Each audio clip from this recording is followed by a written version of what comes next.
where the left and right come together for fundamental truths. AD on the radio. Yeah,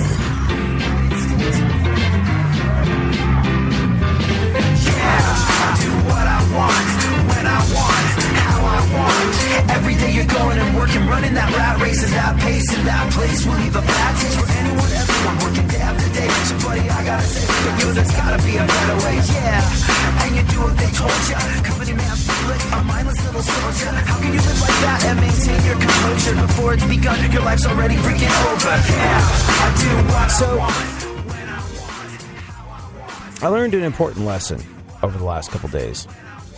Or I was reminded of an important lesson over the last couple days. If you listen to the show, or if you follow me on any form of social media, or if you listen to any of the radio stations that I'm on, you couldn't have missed that my dog Homer went missing this past Thursday, just gone by. He was staying with family. Somehow they lost track of him, and I've been looking for him ever since. And so many other people have been looking for him ever since. And I'm not going to dwell on this too much today because I've spent the last 4 days ugly crying in front of everyone I know when they ask about the situation. I'm still looking for him. If you are in Houston, Texas, around 77077, the Briar Forest and Derry Ashford area, please keep an eye out. If you happen to be in a shelter, please keep an eye out. He's on every form of my social media, twitter.com/ADSXE, or my Facebook page, facebook.com/ADSXE. There's pictures, there's contact info. If you get a chance, please share it. It would mean the world to me. I hate asking for help, but this guy is my entire world. But that's not the reminder I got. The level of outpouring, the outpouring of compassion, the level of human kindness that I've been shown by people over the last couple of days was pretty incredible, and included listeners that I hadn't met in person before, some that I didn't even know existed, some that I knew from online, coming out and helping me hand out flyers, helping me put flyers up on telephone poles and mailboxes and going door to door. Unbelievable, and blown away by it. There was one listener in particular who came by and was like, hey man, I want to help. I was like, that's awesome. Thank you. This is a guy I've been talking to on and off. Never met him in person, but talking to on and off over the years. Solid dude. And the giving nature of this guy, whose name I'm going to leave out of it just for his own sake, blew me away.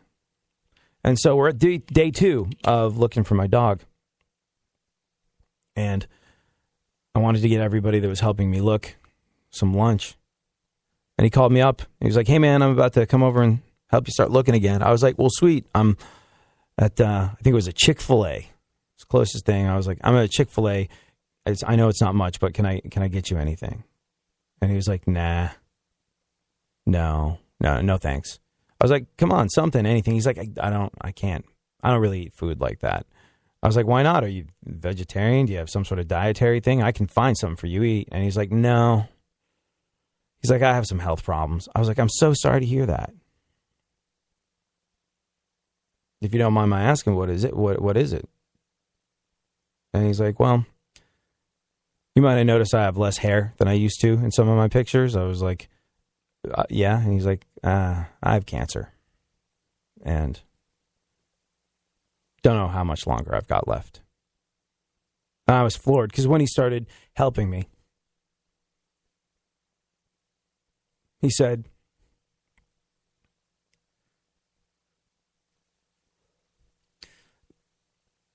this is what friends do. Friends show up. And I thought that was a great reason to help. And he also said that he'd lost a dog once and it was the worst thing ever. And he wanted to prevent that from happening to someone else if he could. But then as we talked about it, he told me, look, I think a big part of the reason why I'm doing this is I don't know how much time I have left. And I know that in the time I do have left, I want to do as many positive things as possible.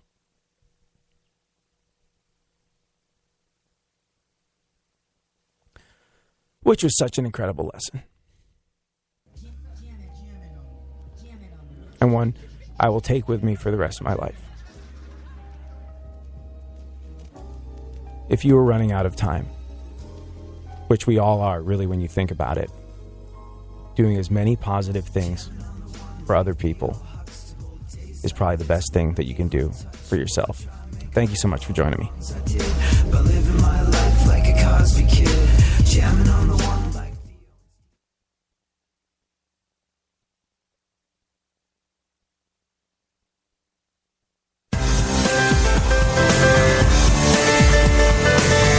Like most kids from a privileged white upper-middle-class suburban background, for a significant portion of his childhood, he was pretty convinced he was down. AD on the radio. let's go, talking that mess, better act like you know. Oh, let's go tonight, walk away, punk, yeah, bitch, that's right, I know this. You're nothing but a punk, bitch, you're nothing but a punk, bitch. So walk away, yeah. You've been talking about me for a long time. You know, another important lesson I learned as people were just going out of their way to try and help me find my beloved dog. And I hate asking for help. Hate asking for help. With anything. I've always kind of felt like an island unto myself. I've always felt that personal responsibility was what's going to get you through. And I still believe that. But I hate asking for help. But asking for help for my puppy Homer, something that I could absolutely do. And so many people were awesome, including a listener on Real Radio 104.1 in Orlando called Lauren, who does some counseling work and was like, hey, I can pound the phones. I'm not there, but I can pound the phones and I can make sure that you're not leaving any stone unturned and find out what all the local resources are. And it was really hard for me to accept that kind of help, but I had no problem doing it. And it's weird because I have always thought that we as people are built for service. You help somebody else out, you feel good. That's an indicator that we were put on this earth to watch each other's asses, as far as I'm concerned. And I love helping other people. I love the idea of being of service. It's what gives me value. And then I realized there's times when people like Lauren reach out and they want to help, like so many people do. And it occurred to me that if you don't accept someone's help, well, in some ways, sometimes, you are not allowing them to do what we were put on this earth to do. So, I think I'm going to try and be a little bit better about asking for help moving forward, or at the very least, accepting it. Anyways, that is enough of that. Please, like I said, if you're in the neighborhood, Derry, Ashford, Briar Forest neighborhood of Houston, Texas, 77077, and Houston is just basically underwater at the moment. It was literally declared a disaster yesterday. And to absolutely everybody listening in Houston, Texas, that is going through something, I want to say, I hope you are safe and I hope you are dry. And I know a lot of people are missing their animals right now. This is just classically a time when animals get out, get frightened, run away, get spooked. And if you're in a position to help someone's animal, whether it be mine or anyone else's, if you can, take it. But first and foremost, look after yourself. I hope you are warm and dry and safe, most of all. And I want to thank all the first responders and the teams behind them in the city for doing such an incredible job at protecting people. And I want to thank the people of the city, because even though it was a disaster yesterday, it was also a time where the very best in people was evidenced because of what was going on. And a large chunk of my faith in humanity was restored. A large chunk of my faith in humanity. A large chunk of my faith in humanity was restored by the way I saw people treating one another in that disaster situation. So thank you for that. We are privileged that we have the man with the most masculine voice on the face of the planet, Dave Hines, filling in for super producer to the stars, Barry Funkhauser, while he is... What is Funkhauser doing? I don't know. He's doing something in Vegas. And he's something in Vegas, some kind of convention, right? Yeah, that's what he says, but we all know what happens in Vegas. And it's the Funkhauser, so you know things are going to get off the chain. Yeah, the thing... Well, didn't he take his girlfriend, Canadian Jane, with him? Yeah, he did. And she's I think she's there to make him behave. That's really all I can see. She's there to monitor the situation. Well, Funkhauser is a scholar and a gentleman, so I'm sure he wouldn't. Had she not been there, I think he lives his life like she's in the room at all times. I think we've talked about this. We're like, hey, if you're in a relationship, you got to live your life like they are always with you. And that seems like a pretty good way to go through life. And so he does. I don't know if he'd be doing anything all that nefarious, but maybe she's there to help him exercise better judgment. But whatever the case may be, Funkhauser is doing things in Las Vegas that are probably decidedly shady, tempered by his entirely too hot for him girlfriend, Canadian Jane. And I mean, I don't want to dwell on this, but when he's like, hey, here's my girlfriend. And I was like, which one's your girlfriend? Because that girl's really attractive, and I'm trying to find your girlfriend in the picture. And you look like a person that's in radio. He looks like us. I mean, let's not go too far on him. Well, we are privileged to have Dave Hines filling in for Funkhauser this week. Thank you so much for joining us. What is the title of today's show? It is the New England Tax Day. Yes. Have you filed your taxes? I did. I actually filed them like 3 weeks ago. Yeah, me too. I actually got I got out in front of the out in front of it this year, which was a good thing to do. But if you're in California, or if you are in pretty much anywhere except for Maine and Massachusetts, you had better have filed your taxes yesterday. Mm-hmm. But if you're in New England, today's tax day. Happy tax day. Why? We'll get to it in a second. Thank you so much for hanging out.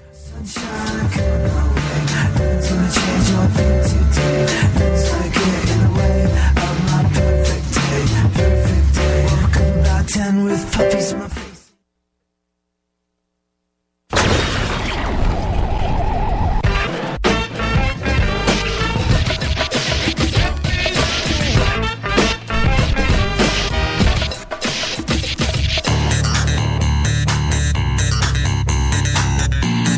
Now, more AD on the radio. Back once again, the ill behavior, delivering and giving you a musical savior. Back once again, it's your boy AD again. Nobody rock a party better than me. Back once again, the ill behavior, delivering and giving you a musical savior. Back once again, it's your boy AD again. Nobody rock a party better than me.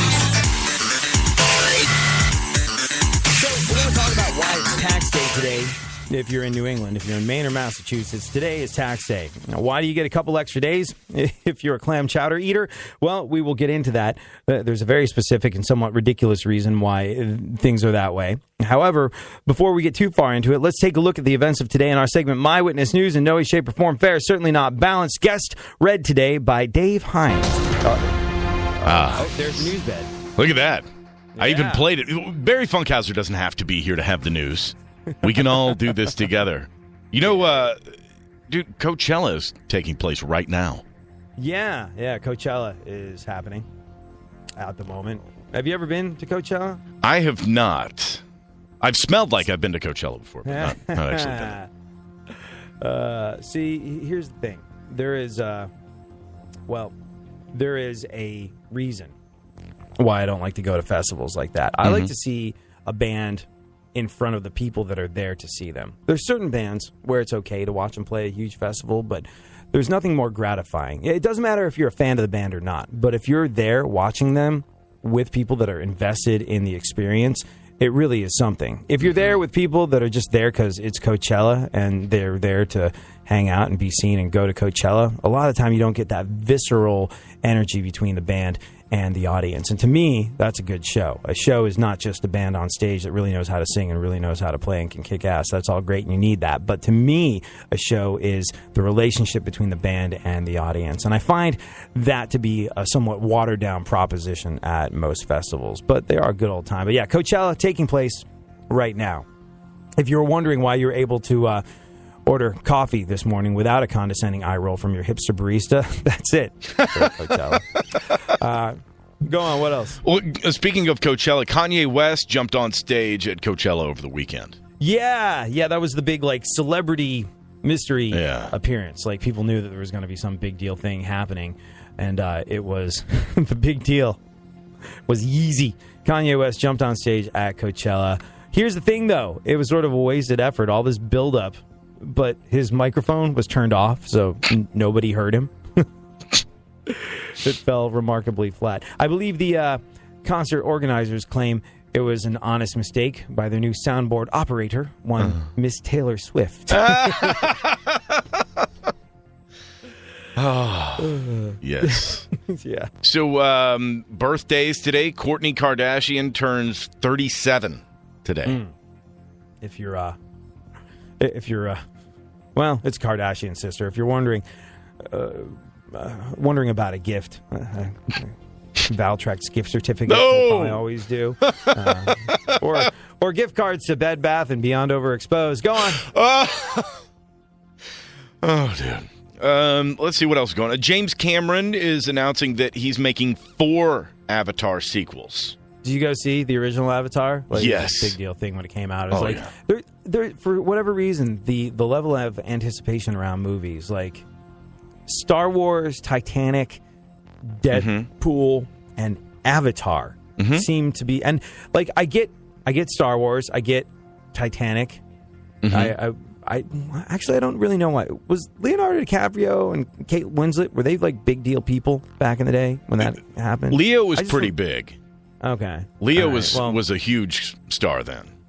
Okay. So, I mean, but those are the movies that I remember people being really excited to see, and I never questioned any of it except for Avatar. I was like, why do people care so much? But they did, and it was all right. It was Dances with Wolves is what it was, or The Last Samurai. It borrowed rather heavily from those two storylines, and people are all bent out of shape about it because James Cameron has announced that he's making those 4 Avatar sequels. If we're keeping track, though, this brings James Cameron's Avatar announcements to 153 actual Avatar movies. Zip zing nada. 0. Worst keeper of promises ever. Ew. So we'll move out of that. Teen mom Mackenzie McGee, remember her? She is now single and pregnant with her estranged husband's baby. Oh. You mean things aren't going so well for someone that would use their womb as an excuse to claw their way onto the D list? What a surprise. I know. It's very surprising. I was taken aback. Yeah. Oh, dude. How do these idiots wind up in such a mess? Responded everyone in the world except for Megan Fox. Go on. Diana Ross. Did you hear about this? She's recovering after getting hurt in that car accident. Yeah. Is she okay? Like, what sort of injuries did I saw she was in an accident, and I saw that she was gonna make it. So, and beyond that, I don't know. Do you know what happened to her exactly? Apparently, someone ran into her limo, like a driver. Just a normal accident, and she got bumped around a little bit. She had some bruises and stuff, from what I heard. Yeah. Well, I guess the other driver failed to stop in the name of love. Go on. Oh, you know what? I saw that one coming. I saw you with your arm cocked back, and I still just waited for it. Yeah. Paula Deen is launching a clothing line. I did see this story, and it's an interesting one because, like, if you had to imagine, okay, celebrity chef gets a clothing line. I don't know how many people are out there trying to look like celebrity chefs, but out of all of them, I can't imagine that Paula Deen is the one where people go, I'd really like to look like her. I'd really like to come across more like Paula Deen. Out of all the famous people in the world that I could look like, that is the one I choose. Maybe I got you a gift card. Yeah, I don't know. Paula Deen has her own clothing line, which is great news, I suppose, for everybody who wants their pleated mom pants to not only say that they love butter, but also say that they hate black people. Go on. Harrison Ford's original Han Solo jacket was up at an auction, $191,000. Yeah, impressive stuff. Well, whoever bought it has probably saved up a considerable amount of money over the years by continuing to live in their mom's basement and not going on dates. I think for like $191,000, you could probably own Carrie Fisher or Mark Hamill. You can be like... It's a possibility, I think. I think they'll both work. You just need to call their agents. Yeah. What else? So AMC Theaters, I was reading about this. They are backtracking on their plan to allow people to text during movies. Yeah, how do you feel? You can tweet us on this one, at ADSXE. What's your Twitter, Dave? At Heinz US97. So, how do you feel about this, the idea of being able to text or not at the movies? What do you think? As long as... I think if someone could do it discreetly, I don't know that they're doing it, so I'm okay with that. Like, if you're currently texting in the movie and I don't see you, I don't care. But if you're doing something to disrupt me, that's where I get, if you're holding up a shiny phone right in front of my face, I don't like that. Yeah. No, that's no good. I mean, there's two schools of thought on this one. One is, hey, life continues whether you're at the movies or not, and I paid to be here.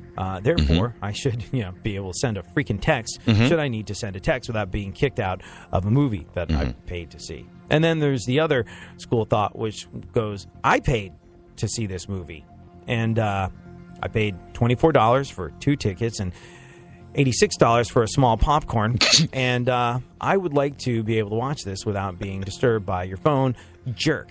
And whatever side of the fence you fall down on that one, AMC Theaters, who are going to allow people to text, have decided not to. Yep, they're not going to be letting you text. It's good. Now that's settled, I bet no one in a movie theater will ever be rude or inconsiderate ever again. Oh, good job, AMC, flying the flag. It's really helping. That's going to make it. That's going to make all the difference. Yeah. Did you hear about in baseball, a woman got hit with a foul ball during a Tampa Bay Rays game? Yeah. Oh, geez. Do we know how she's doing? I have not heard anything. Better or worse than Diana Ross? Oh, ouch. Tough situation. Not only did she take a baseball to the face, but she also had to sit through a Rays game. That's sad. I'm sorry, listeners in Florida.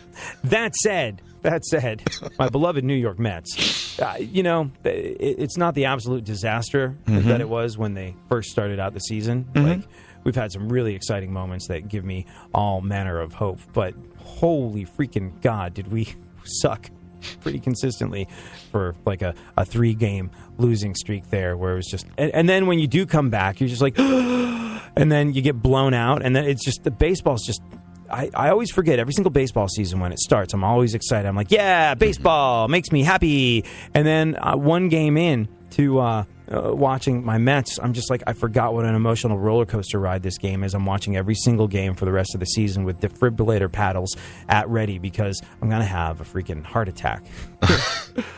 Go on. And New England Patriots head coach Bill Belichick turned 64 on Saturday. I'm guessing he celebrated by being cranky and mumbling. How old? 64. Well, seeing as he's a head coach for the Patriots, I wonder if he deflated it to 63. Ooh. That guy's an anomaly, man. Like, you ever meet people and you're just like, they're a malcontent? Yeah. Yeah. I can't remember who it was. You watched that documentary on the Eagles? Yes. Was it David Geffen? Was it David Geffen who was being interviewed about Don Henley in that documentary? And Don Henley had some not too kind words for his record label, and David Geffen was like, look, I've offered that guy everything. I've done everything I can over the years to try and make him happy.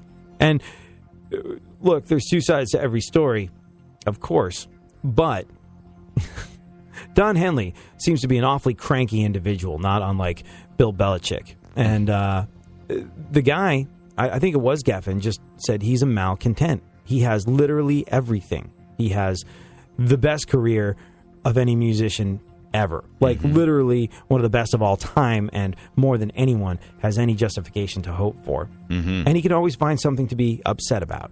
Like, he is gifted beyond gifted, and he's always freaking crabby. And he was like, he's just a malcontent. No matter what happens in his world, he will never, ever be happy, or he will never, ever not be just a cranky old son of a bitch. He's been a cranky old... and you get the feeling that, Bill Belichick, being 64 and being a cranky old son of a bitch, you get the feeling that he was the same cranky old son of a bitch when he was 19 in his sophomore year of college. He was mumbling and being irate. Go on. So, speaking of irate, Donald Trump says that his family has pleaded with him to be more presidential. Yeah. Have we seen any signs of that? No. He wears suits. Yeah. He wears suits. That is a presidential thing to do. I don't know. I think the fact that he said it while dropping a Mexican baby over the border tells me that he listened. Oh, the Donald. Where are we at? Are we, like, honestly, like, I haven't really come up for air because I've had so much going on. There was a big festival for the station in Houston, and I've just been steady. I've just been glued to my phone and computers and making calls and walking the streets, handing out trying to find my dog. And as a consequence, in a world where a lot can change in a very short amount of time in terms of political races, I got no idea what's going on because I haven't come up for air in the past 5 days. So, like... that whole sort of like, there's going to be, like, they thought it was going to be Paul Ryan. Paul Ryan said, no, absolutely not. Numerous times Paul Ryan has said, no, absolutely not. Right. And there's still this talk of, like, there might be a last-minute right-wing candidate. Do you know where we are on that? Have you heard anything? I've not heard anything new on that. Just more rumors. More rumors that there will be a last-minute right-wing candidate. Like, I honestly think that might be one of the best ways to do it. Because, like, think of all the time that you don't have to spend on the campaign trail. Spending special interest money, panhandling for votes, going through the indignities of those early debates where some people had to be at what they called the kids' table. Like, just show up at the last minute and you get all the attention in the world. That's what I would do if I was running for president. And I'd win because, I have big hands and I'm good at yo mama jokes.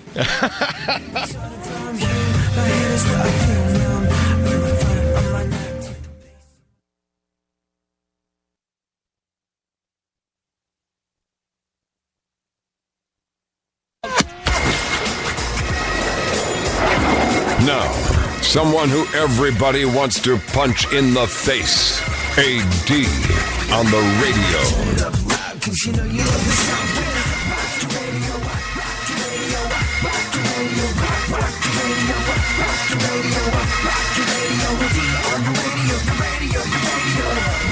So today is tax day, but only if you are listening from New England. Yeah. Folks in Maine and Massachusetts got a reprieve on having to be bent over by Uncle Scam. And there's a reason why. What do you suppose it is? I don't know. I'd love to say it's a reason that absolutely 100% makes sense, but it does not. And it makes me feel like that date that they insist that you send in your taxes by is completely arbitrary, made up, and makes no difference whatsoever. Have you ever just, like, not filed? I haven't done that because I'm too scared to, but I've considered it. So I...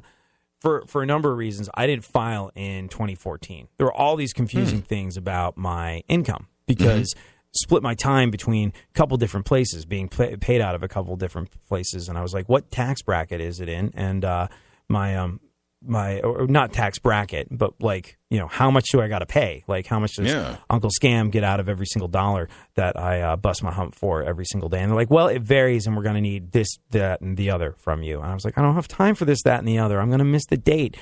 And they're like, well, we can file an extension, or you could just not turn it in. I was like, not turn it in? What does it mean when you don't turn it in? And they're like, well, they don't like it.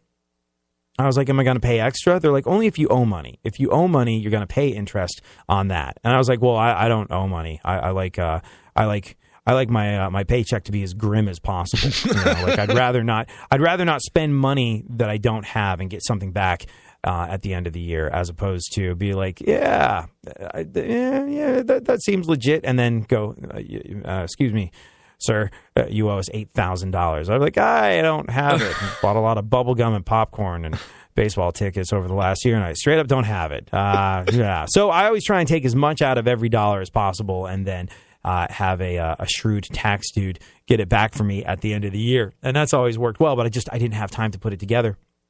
And he was just like, yeah, as long as you don't owe anything, you're fine. He was like, did you change, the stuff on your HR forms, from when I've been doing your taxes for the last couple of years? I was like, no. He's like, yeah, you'll be fine. Don't worry about it. And so I didn't file for 2014. But what's interesting is I filed for 2014 and 20. This is interesting stuff. Yeah, taxes. Ooh, yeah.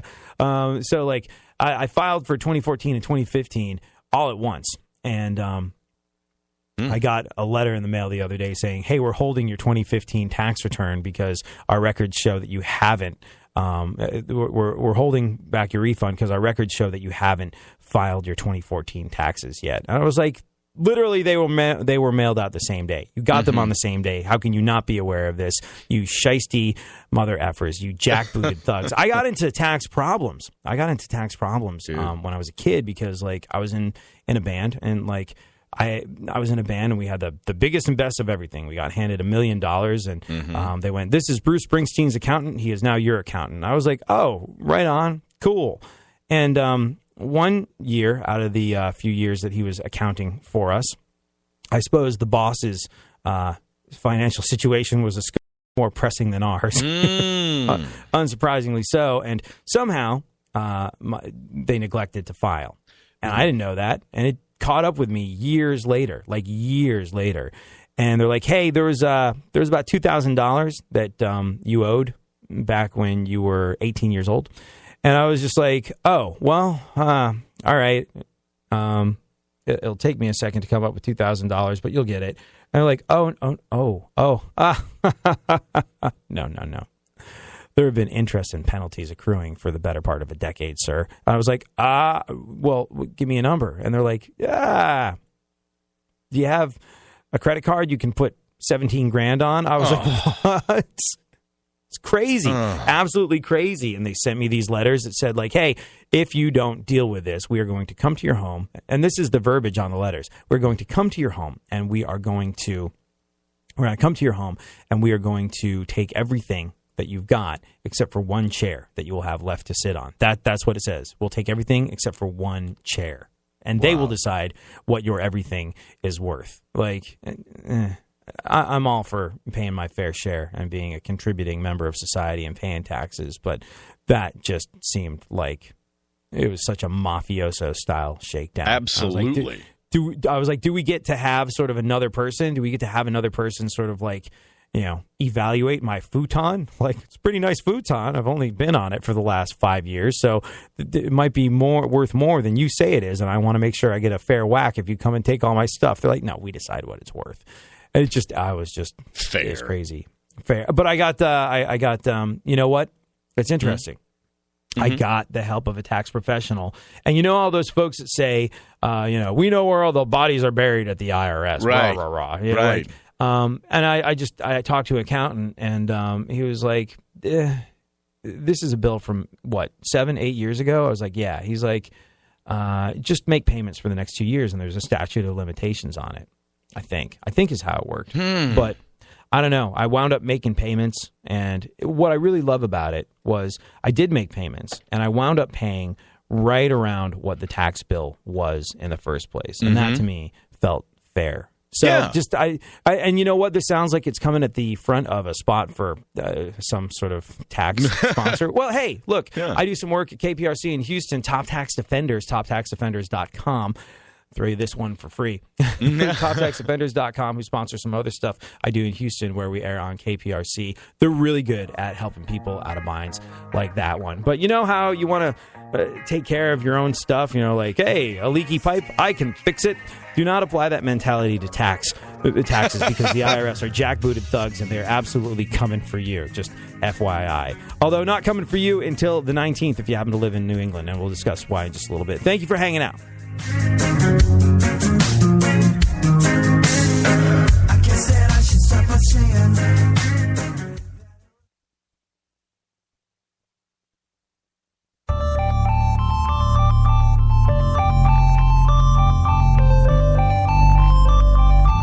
Back once again, AD on the radio.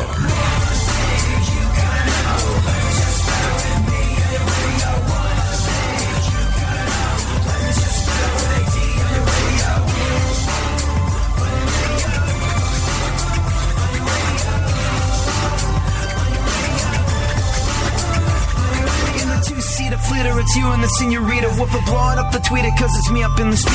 Knocking the mama seat top down like a player. And the sound up in your ears, it is the dopest rhyme sayer. Running game like a cheater, I'm bomb. So, Dave Hines, one of the reasons I refer to super producer to the stars, Barry Funkhauser, as a super producer is he does something for me that I would hope that you will be able to do this week while you're filling in for him. Okay. And that is, he watches the clock for me. See, I just kind of talk until Funkhauser says I'm out of show. How long do we have left? We have about 12 and a half minutes left.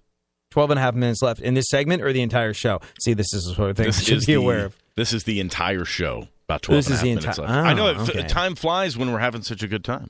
It really, really does. Well, that being the case, if we only have 12 and a half minutes left of show, it being a day where we're talking about the inevitability of tax season, the other thing that is inevitable, as Norm Macdonald so succinctly points out, is death. Should kind of look into that whole death thing because, the guy go, hey, you got, we fixed your arthritis. And they go, I'm still going to die? They go, yeah.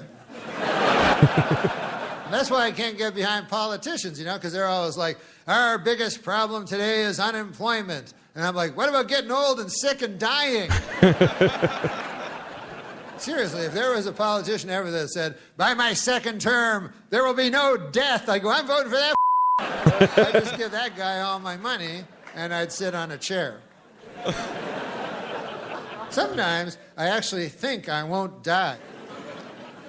But in your mind, when, you analyze, you realize, like my dad died and my grandfather died and my great-grandfather died, and the guy before him, I don't know, probably died. I think he died. Because otherwise he'd be on Extra.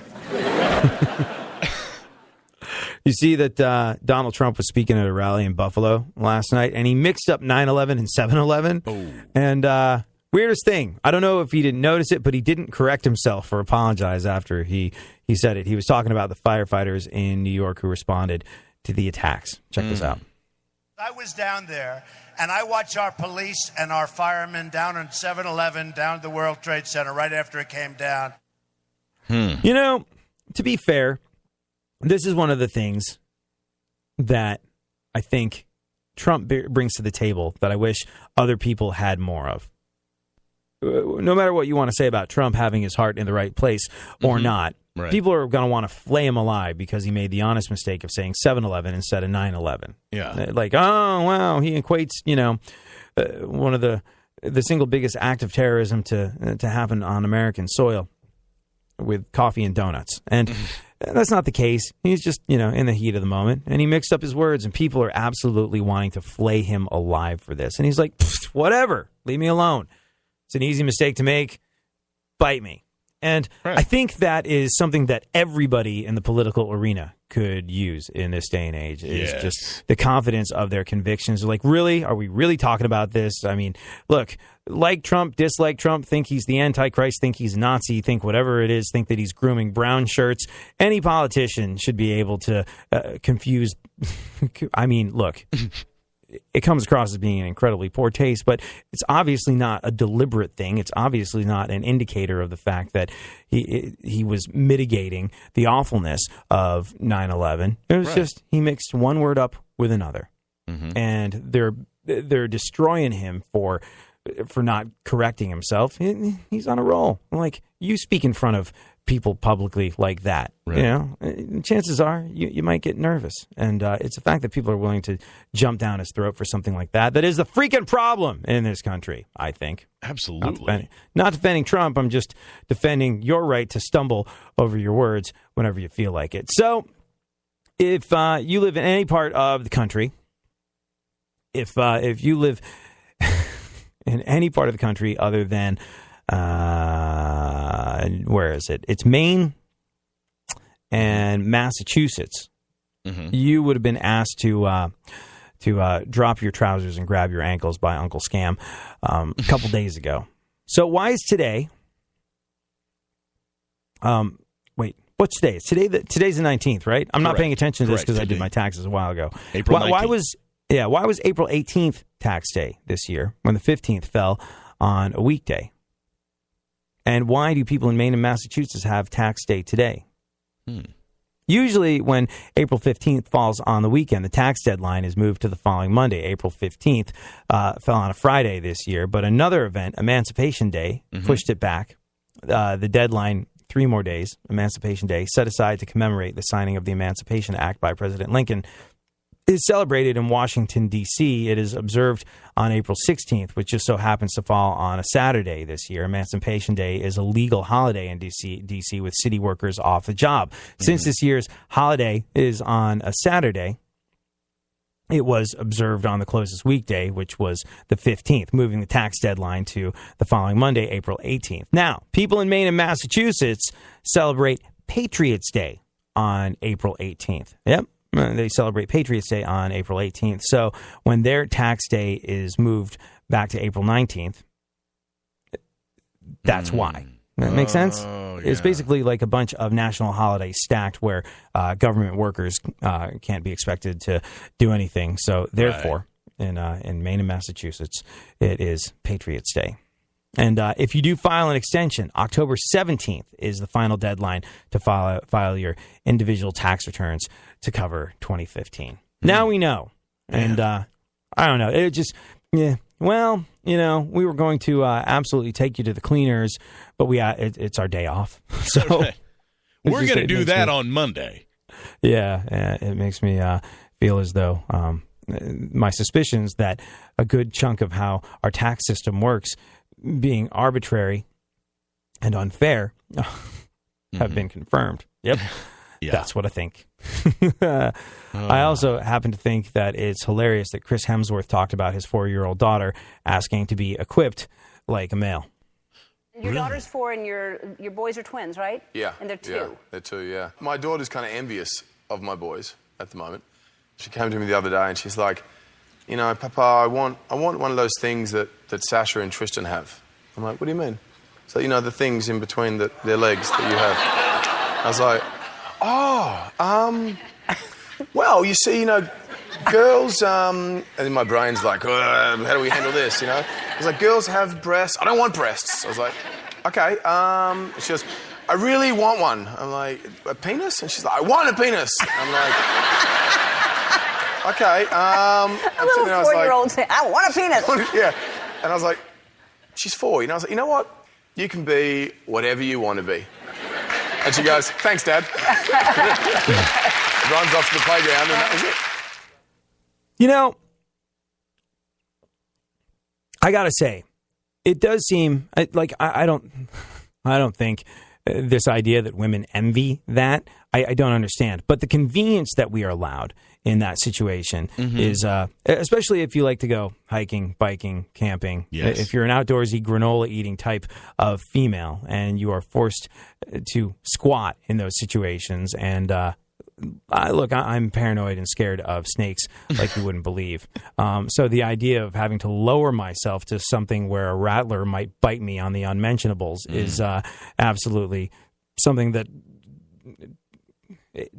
It strikes fear into my heart and bowels. Like, it's something that I'd never want to have to do. So I feel for women having to squat down and do that sort of thing. So I can almost sort of understand this invention that, have you seen these things? They're called, they're to allow women to relieve themselves whilst in a standing position. Mm-hmm. You seen this? They're called the... I have purchased one for someone.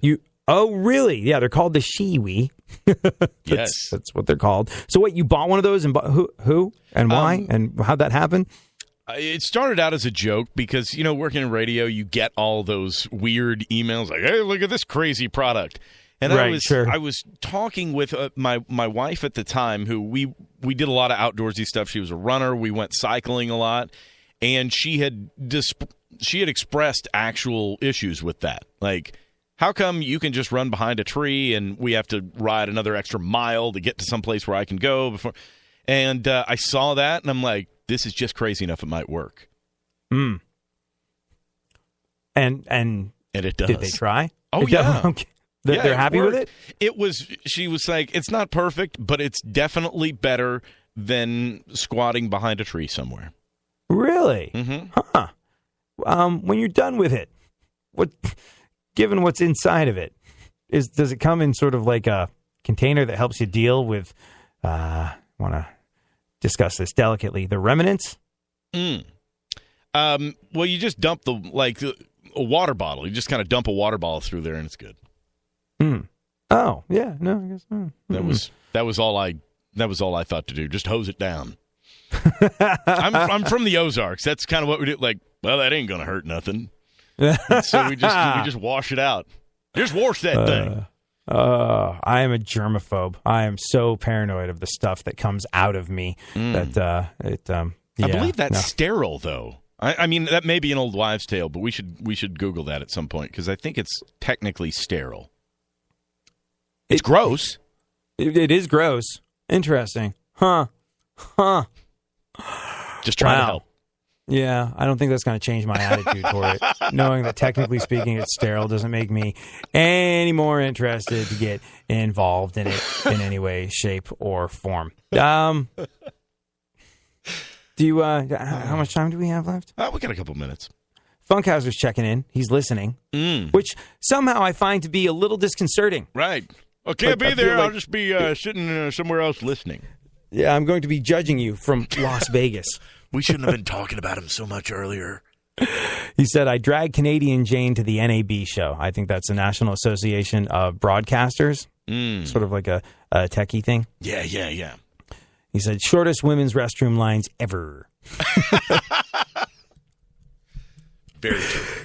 So, I was just thinking the NAB show, Funkhauser showing up with Canadian Jane, in that, look, it's National Association of Broadcasters. It's people that have faces for radio bonded together in one amorphous, never got to touch a boob in high school mass. And, it's just the idea that Canadian Jane is showing up there is just crazy, but it's gotta make Funkhauser look like the king of the castle when he walks through there. He's like, look, this is called a female. Yes, this is actually an attractive version of the species. You might not be familiar with that, but I am. So much so that she's come here with me to take part in all of this. Yes. Game, I have got it for yea verily. I am super producer of the stars, Barry Funkhauser. That is, Funkhauser. I would imagine, how his week is going. It has to be. It has to be. He's going to be like king of that thing because she is wading around in a sea of polo shirts tucked into khakis with braided leather belts. Oh, God. You know that's what's going on. Oh, God. I just had a hideous flashback to a very brief 1.5 week period where I worked at a Guitar Center. Oh. And they're like, hey, go up to approach rocker dudes like you are one of them. I was like in my khakis and shirt tucked in with a leather belt that I bought from Walmart before. Yeah, I'm sure they're going to relate to me. Thank you so much for hanging out. Again, if you happen to be in Houston, Texas, please be on the lookout for Homer. If you happen to be around any shelters, he's a Maltese mix, partly with Fraggle. That little guy means absolutely everything to me, and it'd be the world. It would just mean the world to me if someone could help bring him home. Check my Facebook and my Twitter, and thank you. Try to be that better version of all the potential people that you got living in your mind. It takes more than happy.